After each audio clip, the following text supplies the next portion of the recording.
Ladies and gentlemen, Emmy Blotnick.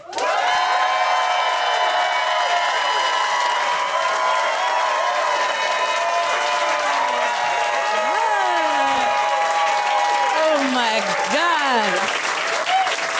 This is so cool. Thank you guys for being here. Thank you so much. This rules. I'll tell you a little bit about myself. I've taken the 23andMe test. You guys know what I'm talking about, the DNA test. You know the one you send a little cum to the government. They put you in a database and connect you to a crime in the future. That's how it works. A wonderful program. You give them $100 and all of your bodily information in exchange for, at best, a fun fact.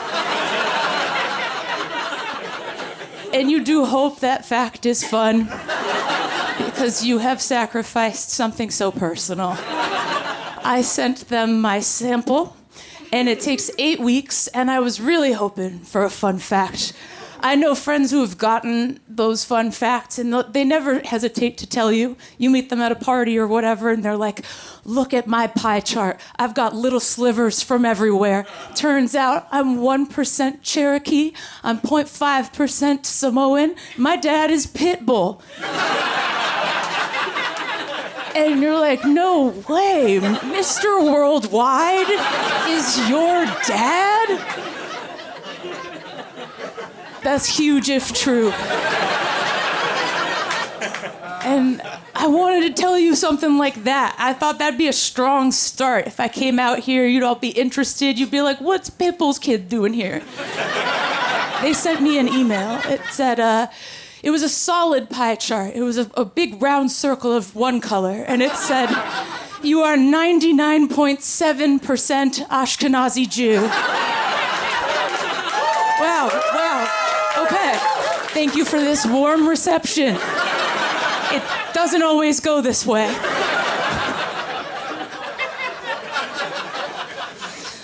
It is a lot. You're probably wondering, or I was wondering. I was like, were my parents brother and sister? Was there like a sloppy pastrami orgy in the late 80s? Was I born covered in mustard? It's so much. And I don't want to sound like a huge Jew here, but I was like, wait, I paid $100 for this? You think I didn't know? You think I didn't know I'm a Jew? 99.7% is a lot. I felt like Hitler when I opened that email. I was like, how do you make a Jew this pure? Who allowed this?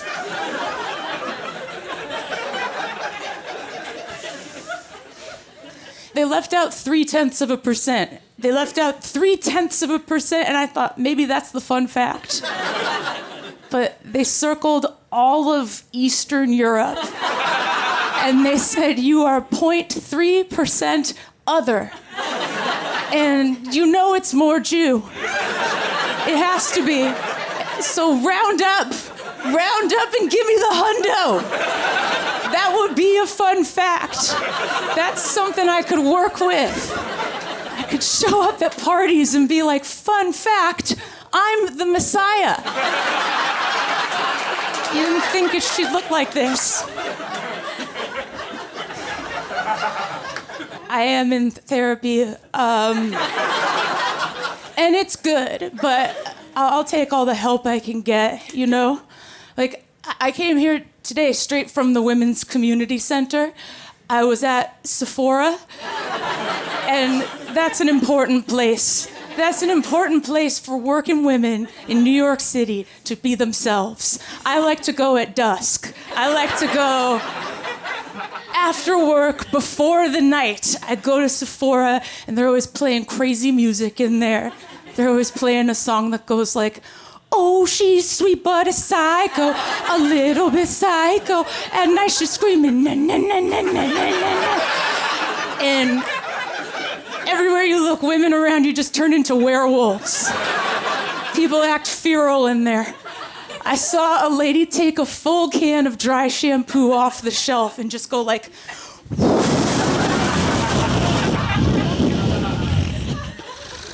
And she was me. I like that store because sometimes a lady will ask you questions about yourself. A lady came up to me and she goes, "What's your skin type?" And I was like, "I think it's dry." And she said, "It's really dry." I said, "Okay, cool." She was like, "Your skin looks dehydrated." She said, "What do you think is causing that?" And I said, "My mother." And she was like, "Are you using a serum?" She's like, "You should use this serum. It's called Hailey Bieber's Shimmer Jizz for Dull Women." "You should get the kind for the dull, dry, and dreadful woman." I don't know much about Hailey Bieber, but I hope she has a great summer. So I bought this stuff. I bought this little tube. I bought a few things. I bought a butt cream made by Jennifer Lopez. Earth's least relatable woman, Jennifer Lopez. Just watched her be hot my entire life. And I think a butt cream is gonna bring us closer together somehow. Jennifer Lopez butt cream is a one-way street. It's not a two-way street. You use the butt cream and you think about Jennifer Lopez, but she doesn't think about you. She doesn't even know you exist. I don't need to have anything in common with Jennifer Lopez. It's fine. I like my normal life, and I'll say that until I believe it. I have had a variety of experiences that Jennifer Lopez will never have. You ever drink an old half-empty bottle of water that's all hot from being in the car? That's never happened to Jennifer Lopez. She'll never know the pleasures of an old, crinkly, hot one.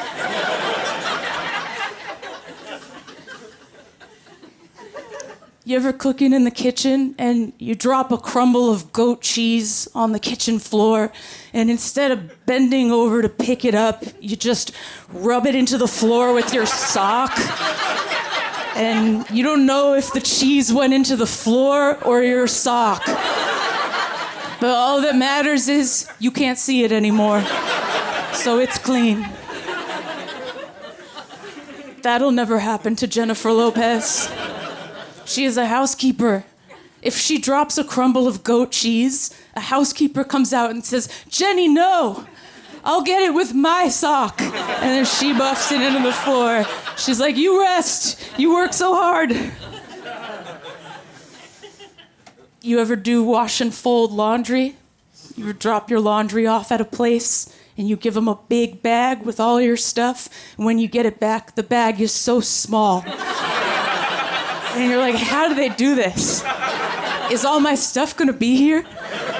And you take it home and you peel the layers and you get to the underwear, and sometimes there's someone else's panties with your panties, but they're like way nicer than your panties. And you're like, "Should I wear these? Should I try to rise to the level of this woman who respects and loves herself more? Maybe I should do it. It's a Saturday." That'll never happen to Jennifer Lopez. She'll never know a stranger's lace like I currently do.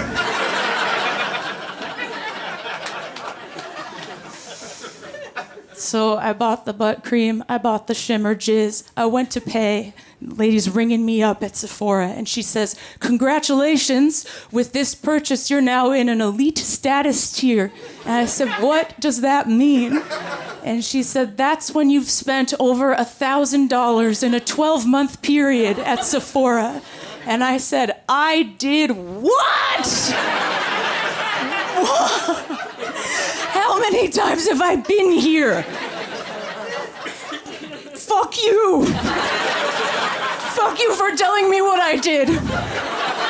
It's not your fault, but it is.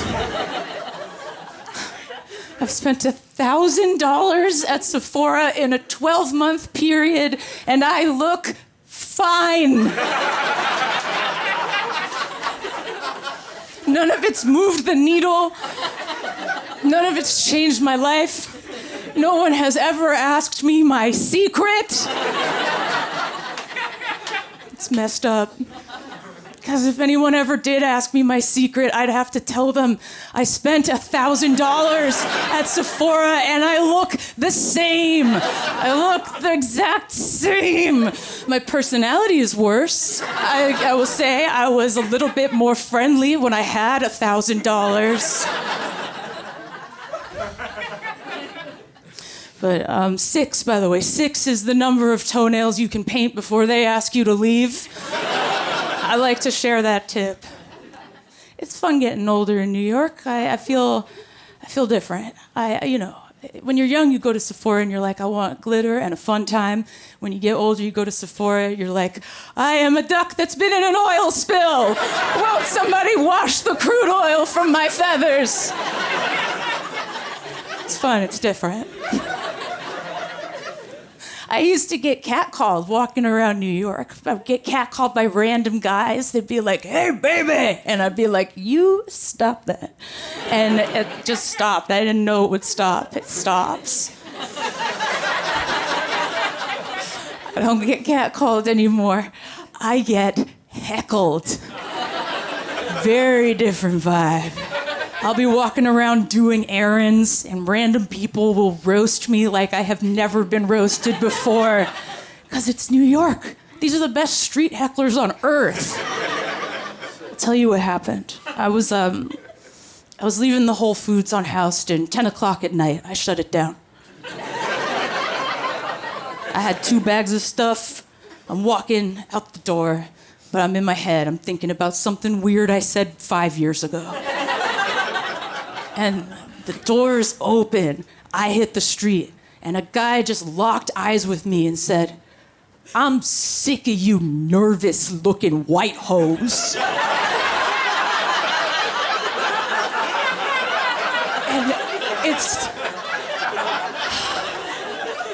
I still get goosebumps thinking about it. The accuracy, the speed. I can't believe how fast he had that for me. I hadn't even taken a deep breath outside yet, and he gave me a whole new way to describe myself.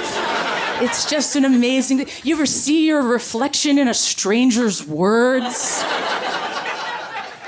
What a miracle to live here. Because that is exactly what I am. I am a nervous-looking white hoe. And I'm sick of me, too. And I think that guy should be the mayor. Wonderful place we live. I do feel lucky because I'm married, and we're about to have a 3-year wedding anniversary, and it's going good. I mean, it's great. It's wonderful. I have great memories of our wedding.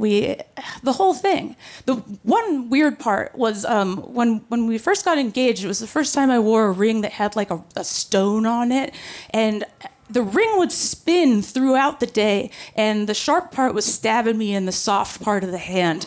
And I was like, is everybody living like this? Like, this is what it is? So we went to a jewelry store, and I went to the jeweler. I was like, can you make this ring stop spinning? And she said, we could make the ring smaller, but it's always going to spin because you have big, wide knuckles. And I didn't even know that was a thing you could be insecure about. Having the wrong shaped hands for love. Did you know? They were like, sorry, Sasquatch, you're gonna have to. I was like, wow, I didn't even know you could. You never have to say that to a woman who's about to get married. You never have to say you have big, wide knuckles. You could say the space between your knuckles is very thin. You have an hourglass finger, and you'll be a beautiful bride. We got married in Brooklyn. We planned it ourselves. My mom was weird the whole time. But that's how it goes. I'll tell you about her. She had me later in life. I was or am a mistake. And she was 42. She was 42 years old when I was born. It's like cutting it a little close. Like, you know that scene in Indiana Jones where he comes rolling out of the cave right before it slams shut? That's how I was born. That's what it looked like. That's what it sounded like. It was a cloud of dust. And then I'm tumbling out, had to reach back in and grab my hat to start my life of danger. It's a miracle, I think. She lives in Florida. I'm sure you've heard of it. Florida, the state for old people and young, bad people. What a painful thing to lose someone you love to Florida. It's hard to say goodbye. My mom lives in Jupiter, geographically and psychologically. And it's hard to connect with her sometimes. She loves Donald Trump, but my mom is everything Donald Trump hates. She's a woman. She's a Jew. She's an immigrant. She's an artist. She's a 4.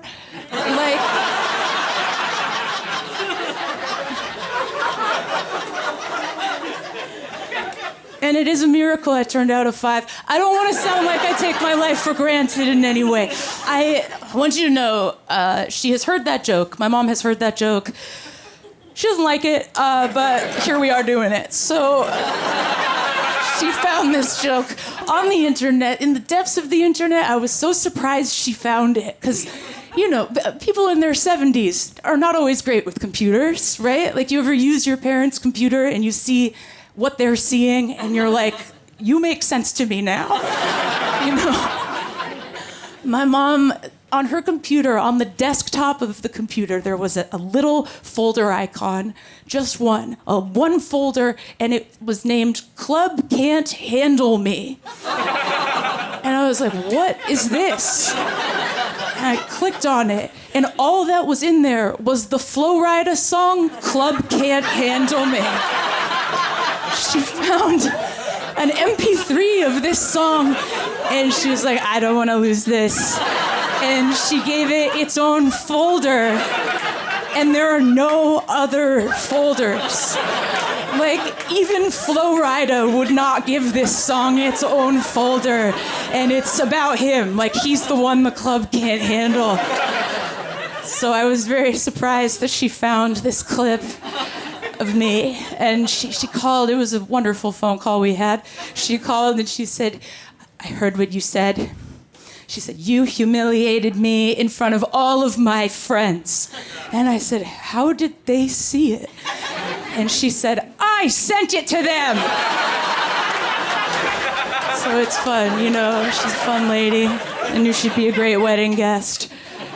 She had some concerns, like in the week leading up to the wedding, she had a couple of things on her mind, and she likes to get a running start in her head and then call. So I pick up the phone and she goes, I don't know what to wear to a Brooklyn wedding. I don't want to have my legs out. I don't want to have my cleavage out. I don't want to look like I'm trying to have sex with anybody. And I was like, hey, no one was concerned. No one was thinking about this. It doesn't make the list of concerns you might have in the week leading up to a wedding you're planning yourself. You're not like, oh my God, what if it rains? What if the caterers bail? What if my mom shows up dressed like a total whore? What if this is the first time she decides to try to fuck my friends and colleagues and it's on my special day? Well, that would sure stink. But it was fine. She wore like a tent, you know, it was fine. She was like, it's Japanese. I was like, whatever, you know? She had some ideas of what should happen at the wedding. She called me another time. She goes, who's gonna walk you down the aisle? Oh wait, no, she came in hotter than that. She said, your father's a terrible man and he's dead. So who's gonna walk you down the aisle on your wedding day?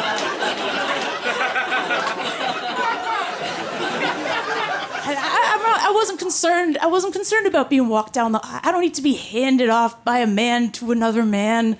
And, you know, my father was not a good guy. Like, the best bonding moment my family ever had was after my dad died, because his dying wish was for us to scatter his ashes off the coast of Maine. And it's like a 10-hour drive from here, so we just didn't do it.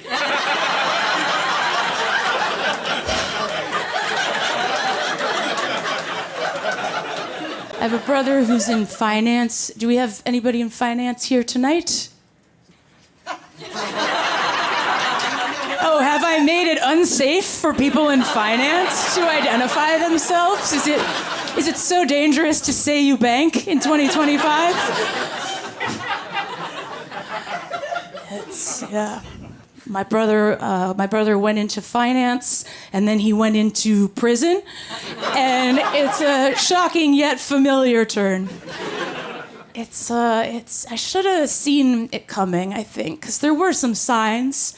You gotta be aware if people in your life start dressing like Patrick Bateman, that something might be going on, you know? He started wearing a vest. He'd wear sometimes a half zip, a vest, and then another vest. And he'd be like, you know, Casamigos, vape pen, Adderall, fucking steak, like Hampton Summer Share House. Like, he had all the accoutrement. These are all red flags, you know?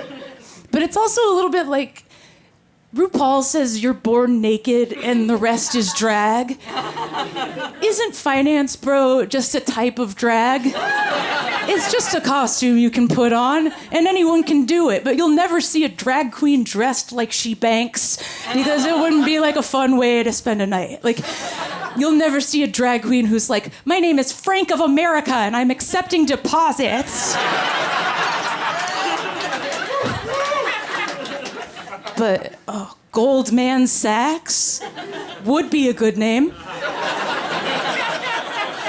And I think that's available. Goldman Sachs. It's pretty good. So my brother, another red flag I missed. He had one of those watches. He had one of those watches that banking guys love. It's for like diving bankers or banking divers or guys who got to do deals under the sea. You know the one. It's got the time, and you're like, I know that one. Classic time, 1 through 12. I'm familiar. But then inside the time, there's 3 more times. Whoa. And that's what they want you to say. They want you to ask them, like, what are all the little times? Because then they don't have to tell you they're laundering money. So that's a trap I stepped in. I'm like, what do the little times do? I remember my brother was like, this one is 5,000 meters under the sea. And I went straight in my head. I'm like, I always thought it'd be the same time down there. How dumb am I? I always thought time was like a this way. It was a horizontal. I thought time was a latitudinal thing, but it turns out if you go down, whoa, you go down to the ocean floor, blah, blah, blah, it's like money time. Down here, there's no taxes. You can invent your own coin. You can do whatever you want. And then you come back up and you go, my little sister's so fucking stupid. She'll never have a watch this cool. They say, fake it till you make it, but that only works if you make it. If you fake it and don't make it, it's fraud. And then you gotta go to a low-security federal prison in Florida. I found out about this from a website called justice.gov. I don't know if you're familiar. I hope none of you ever see your own last name in all caps on justice.gov. But the headline said, New York and Florida man. And I was like, my brother is Florida man. What the fuck? It's sentenced to 51 months in federal prison. And I'm not good with numbers. I was 51 months. I'm like, how long is that?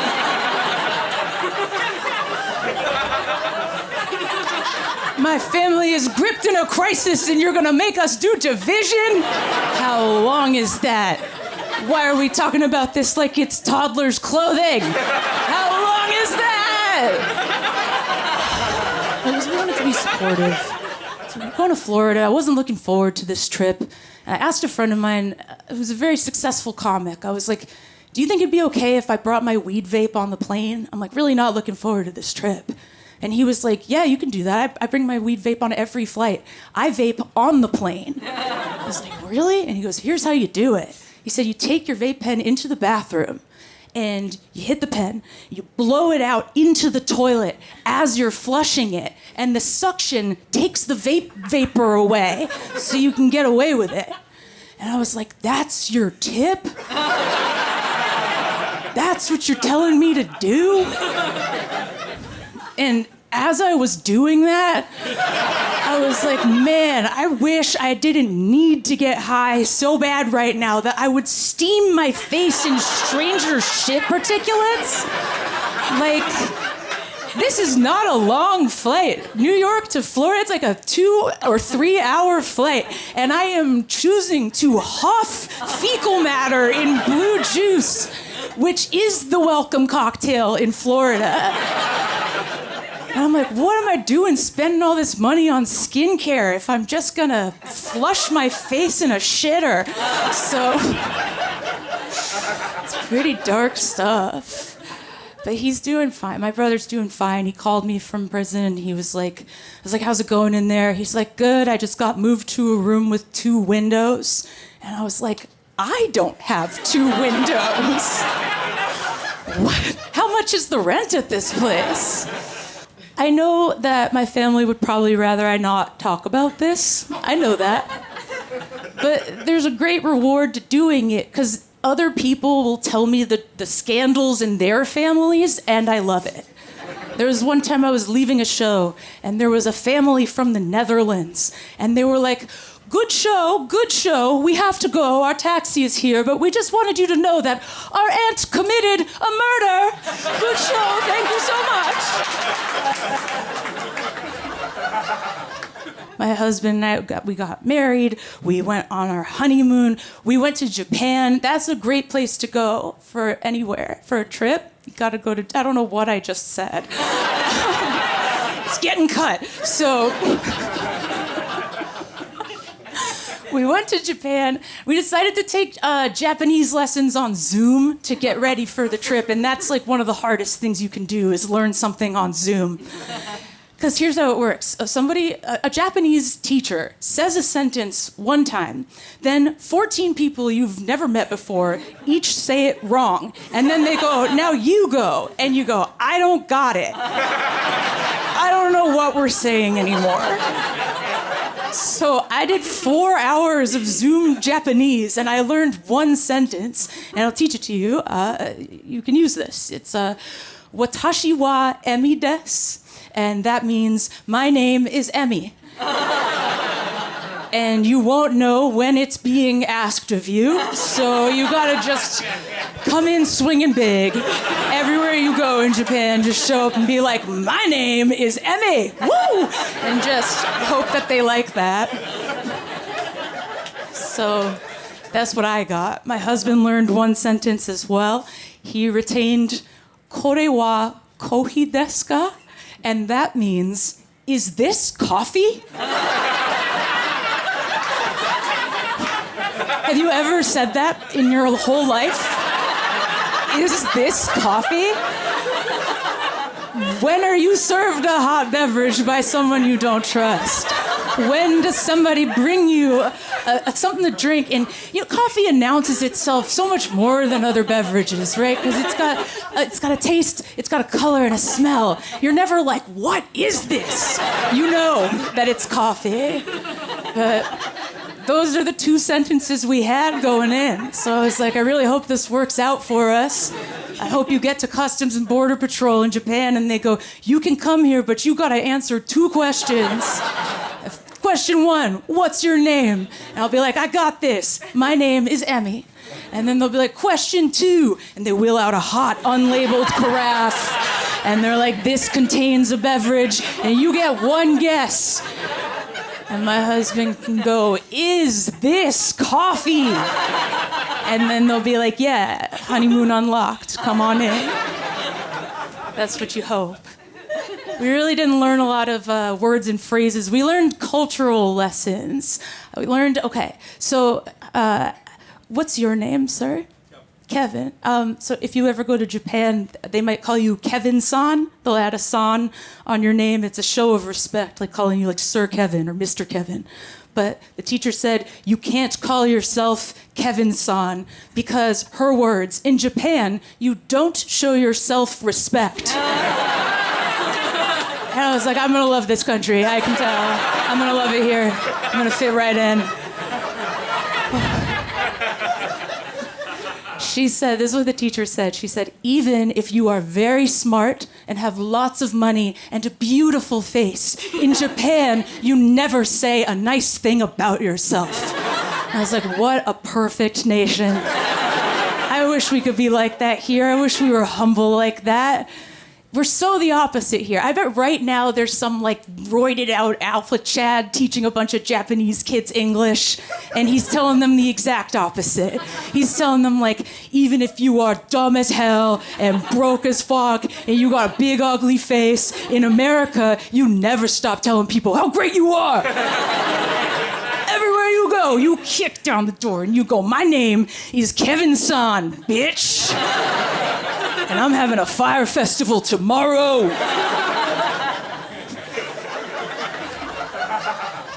I do feel a little bit off these days because I've been watching TV, and I'm a streaming customer of the middle tier. I give them some money and I see some ads, not to brag. And it used to be you'd see all different ads, but these days, when I watch TV, I see the same 2 ads 5 times each. So for every one Frasier that I've already seen, I'm getting the same 2 ads 5 times each. And they both have songs, and currently this is the only music I'm listening to. So it does make me feel a little bit disturbed. But I'll tell you about these songs, because they are in my head. Number 1, Sky Rizzy. Sky Rizzy. Do you guys know it? Okay. For the uninitiated, Sky Rizzy is a medication for people with ulcerative colitis. A condition I don't have, but I see why they think that. I do give off a sort of digestive mayhem vibe. I see why they're targeting me. I don't think they're wrong. But it has a song it's gotta be AI generated because the melody is so brutal. It goes like this, it goes, nothing means everything, whoa, whoa. And yeah, the first time you hear it, it's bad, right? We all just heard that and we were like, I hope we don't have to hear that again. But you do, you have to hear it 4 more times. And the 5th time you hear it, it is an existential nightmare. Nothing means everything. You sit there and think about it. You go, this means nothing. This could be anything. What are they even selling? This could be for Buddhism. This could be for assisted suicide. What is the product? Whoa. Like, all right, fine, I'll do it. I'll kill myself. It makes me feel crazy. And you go, well, I hope this second commercial is more of a palate cleanser. And in some ways it is. It's for Daisy Sour Cream. The second song on my 2-song playlist is from the Daisy Sour Cream commercial. Is everybody else getting as much hyper-targeted sour cream content as I am? Are we all seeing this much of this song? Because it's Whoa, I'll set, let me set the scene for you. Okay, so it's a house party, daytime, suburbs, very bright. There's hors d'oeuvres being passed around, and it's the most sour cream you've ever seen in your life. You've never been at a party with this much sour cream being offered to you. And you go, wow, I hope they don't show us what the bathroom looks like at this party. That would be a disaster. And they're serving it to you in ways you've never seen before. They're dipping whole strawberries into sour cream and then hip bumping each other. They're like, this has never happened to me. But the song it's at least sung by a person. I think it's a person because it has artistic choices that the singer made. She sounds sort of like Jessica Simpson, and the song goes, do a dollop, do a dollop, yeah. And you're like, is this sour cream flirting with me? Like, why was that kind of seductive? Did somebody tell her to do that, or did she choose to do that? So that's the chorus, and there's a verse as well. The verse, she sings, dip it in, bring the fun, you can never get enough. And sour cream is something you can absolutely get enough of. I often find myself with too much sour cream because the amount you want is in the chorus. It's a dollop. You want one on a baked potato. You want one, maybe 2 ounces, but Daisy sells you a bucket that's like 16 ounces. And it does last a while, but it will go bad. Definitely before you finish it, it's gonna go bad. You can never get enough. You're like, all right, fine, I'll fuck the sour cream. I don't know what's happening here. Every morning I wake up and I hope that a billionaire has died. And that doesn't feel like a healthy way to start the day, but it is how I feel. And I don't want to kill a billionaire. I just hope something bad happens to them, and then I have to get near my phone and be like, but I'm not gonna do anything about it. I know you guys are listening. I don't have a plot, there's no plan, there's no scheme. I don't even have plans in general, so don't worry about me. But there's a lot of ways it could go. There are a lot of ways like Trump said he wants a new Air Force One plane, and he's like, I want it to be bigger and faster than the old Air Force One, and I want it right now. And the Boeing company was like, the plane's not ready yet. And I'm like, well, give the man what he wants. Boeing, rush the plane. Hurry. Staple the seats down. Put the wings on upside down. Give this man the Hindenburg he's demanding. And then one morning I can wake up and have a good morning. One of these good mornings I've heard so much about. And I'll be like, look at that. We had nothing to do with it. Our hands are clean. That would be so cool. I'm very lucky because I have a dog. The dog helps so much. If you have depression, a dog will help you.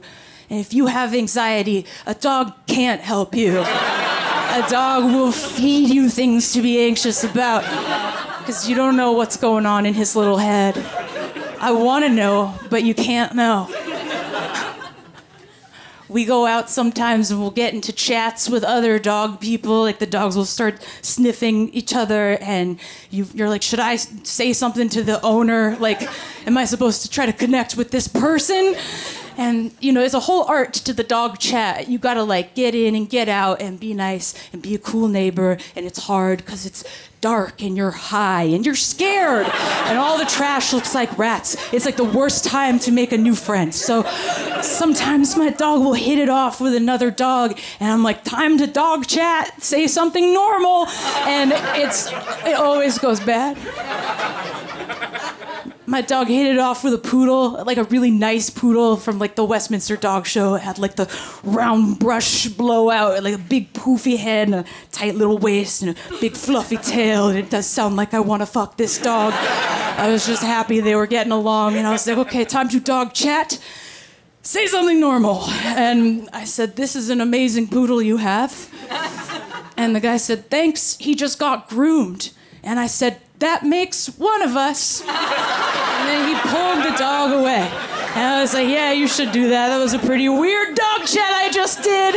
I don't know what I meant. And the more you think about it, the worse it gets.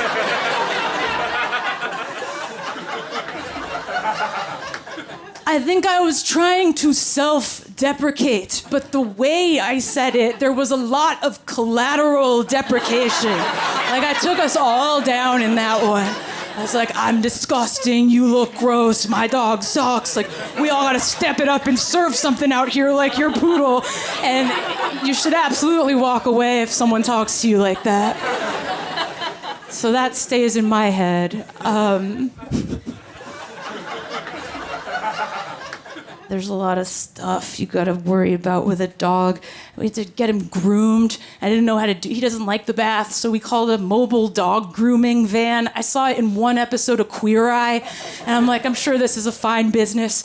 So, okay, how it works is a van pulls up to your house, and a person you've never met takes your dog into the van for 2 hours, and they do everything. They cut his hair, they trim his nails, they express his anal glands, they do like a dental cleaning, and he came out looking amazing, but the bill was like $200, and I was like, that's a lot.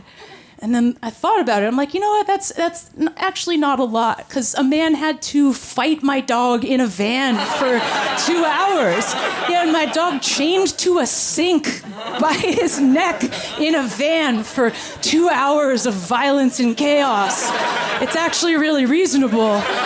And I wish this service existed for people. Because it's so complicated to maintain yourself. You have to go to so many places. Wouldn't it be great if a guy just pulled up to your house with a van and he put a bag over your head and just took you out to the van and you could do everything all at once? You know, he'd cut your hair, cut your nails, give you a dental cleaning, a colonoscopy, give you a little turkey sausage. He'd tell you you're a very good boy and you come out looking amazing. Wouldn't that be great? So sharks, who's ready to start grooming with human grooming? Oh yeah, that's the tagline. I'm gonna go, but I'll tell you, okay, one more dog thing. It's a dog thing, it's important. I Google a lot of questions about this dog. Sometimes I'm eating something, I want him to eat it too, and I'll search, can dogs eat French onion dip? And it'll be like, no. And I'll be like, well, he did. So let's see what turn this day takes next. A lot of questions. And most of the time they autocomplete. Most of the time you start typing and somebody else has searched it before, so you don't feel so alone. But then sometimes you search something a little too weird and you are alone. I searched, do dogs harbor resentment? And you better believe I typed to the last T of that. That has not been searched. It's a pretty lonely feeling. There was one time my dog and I were in an elevator and we're moving through the building. I'm like, does he even know what's going on right now? Do dogs know what this is? So I searched, do dogs understand? And I hit the E and it goes elevators. And I'm like, oh, hell yeah. I'm back. I'm back on chartered territory. And the answer was satisfying to me. It said, I'll save you the search. Do dogs understand elevators? Dogs understand elevators functionally, but not mechanically. Thank you, AI overview. That's just what you want. A dog in an elevator knows that he's going somewhere, but he cannot build